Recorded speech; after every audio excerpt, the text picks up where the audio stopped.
அனைவருக்கும் அன்பான வணக்கங்கள். தமிழ் மீது பற்று கொண்ட தாசியின் ஒருவரோட கதையை பற்றி தான் நம்ம பார்க்க போகிறோம். பண்டைய காலத்தில் சோழ நாட்டில் வசித்து வந்த சிலம்பி அப்படிங்கிற ஒரு அழகிய தாசி. அவருக்கு தமிழ் மீது அதிக அளவு பற்று இருக்கு. அவங்களுக்கு என்ன ஆசைனா, கம்பர், ஒட்டக்கூத்தர் போன்ற பெரிய புலவர்களிடத்துல தமிழ் பாடல் ஒன்றை எழுதி வாங்கணும் அப்படின்னு ஆசை நெடுநாட்களாக இருக்குது. எப்படி நம்ம அவங்களையெல்லாம் பார்க்க போகிறோம் அப்படின்னே நினச்சி தன்னுடைய பொழுதை கழிக்கிறாங்க. ஒரு நாள் கம்பர் என்ன செய்கிறாருன்னா, சோழ மன்னனிடம் ஏற்பட்ட சிறு சண்டை காரணமாக அவர் ஊராக சுற்றிக்கிட்டு இருக்காரு. அந்த நேரத்தில் ஒரு நாள் சிலம்பி வசிக்கும் ஊருக்கு அவர் வராரு. இரவு பொழுதை கழிக்கணும் அப்படின்ட்டு காலியாக இருந்த சிலம்பியின் வீட்டு திண்ணையில் உட்கார்ந்துருக்கிறாரு. எதேர்ச்சியாக வெளியே வந்த சிலம்பி அவரை பார்த்து அடையாளம் கண்டுபிடிச்சிடுறாங்க.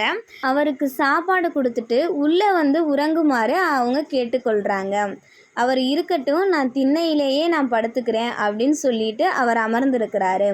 அந்த சமயம் சிலம்பி கம்பர்கிட்ட ஒரு கோரிக்கையை வைக்கிறாங்க. தங்களின் திருக்கரங்களால் ஒரு பாடல் ஒன்று எழுதி தாருங்கள் அப்படின்னு.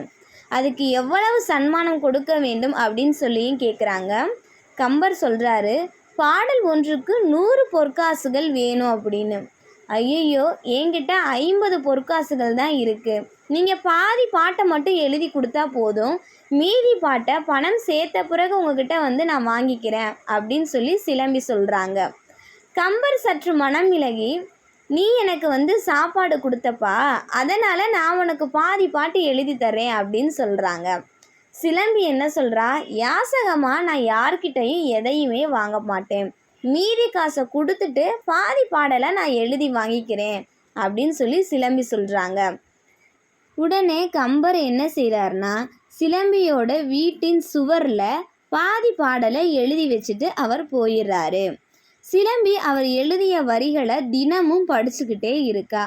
சில நாட்கள் அப்படியே போகுது. ஔவையார் அதே ஊருக்கு இரவு நேரம் வருகை தராங்க. எல்லார் வீடுகள்லேயுமே விளக்குகள் அணைக்கப்பட்டிருக்கு. சிலம்பியோட வீட்டில் மட்டும் விளக்கெரிஞ்சுக்கிட்டே இருக்குது. உடனே ஔவையார் அங்கே போகிறாங்க. சிலம்பி அவங்கள பார்த்துட்டு உடனே அன்புடன் வரவேற்று சூடான களி கூழை வந்து கொடுக்குறாங்க. பசியாறிய ஔவை தற்செயலாக சுவரில் எழுதியிருக்கும் அறகுறையாக இருக்கிற பாடலை படிக்கிறாங்க. சிலம்பிக்கிட்ட ஏன் இந்த பாடல் இப்படி இருக்கு அப்படின்னு சொல்லி விவரம் கேட்குறாங்க. அவளும் நடந்த எல்லாத்தையும் சொல்கிறா. கம்பர் மாதிரி நான் பெரிய புலவர் கிடையாது, நிறைய பணம் எல்லாம் நான் கேட்கவும் மாட்டேன். நீ எனக்கு பசிக்காண்டி உணவளித்த அதுவே 1000 பொண்ணுக்கு சமம். பாடல் அரைகுறையாக இருக்கு, அதை நான் முழுமையாக உனக்கு எழுதி கொடுக்குறேன் அப்படின்னு சொல்லி ஔவை சொல்கிறாங்க. சிலம்பியும் சரி அப்படின்னு சொல்லி தலையசைக்கிறா. கம்பர் எழுதிய பாடலின் 2 வரிகள், தண்ணீரும் காவிரியே தார்வேந்தன் சோழனே, மண்ணாவதும் சோழ மண்டலமே. ஔவையாருடைய ஈற்றடிகள். பொன்னாவால் அம்பர் சிலம்பி, அரவிந்தத்தால் அணியும் செம்பொன் சிலம்பே சிலம்பு. இந்த பாடலுடைய பொருள், தண்ணீர் என்றால் காவிரி நீர்தான், நல்ல மன்னன் என்றால் கொன்றை மாலையனையும் சோழனே, நல்ல நாடென்றால் சோழ மண்டலமே, சிறந்த பெண் என்றால் அம்பர் எனும் ஊரில் வாழும் சிலம்பியே, சிறந்த பெண் சிலம்பி, செம்பொன்னாலான சிலம்பே. காசு வாங்கி எழுதிய கம்பரின் பாடல் பாதி, கூழ் குடித்து எழுதிய ஔவையின் பாடல் மீதி. இந்த கதை உங்களுக்கு பிடிச்சிருந்தா லைக் பண்ணுங்கள், ஷேர் பண்ணுங்கள், சப்ஸ்கிரைப் பண்ணுங்கள். நன்றி, வணக்கம்.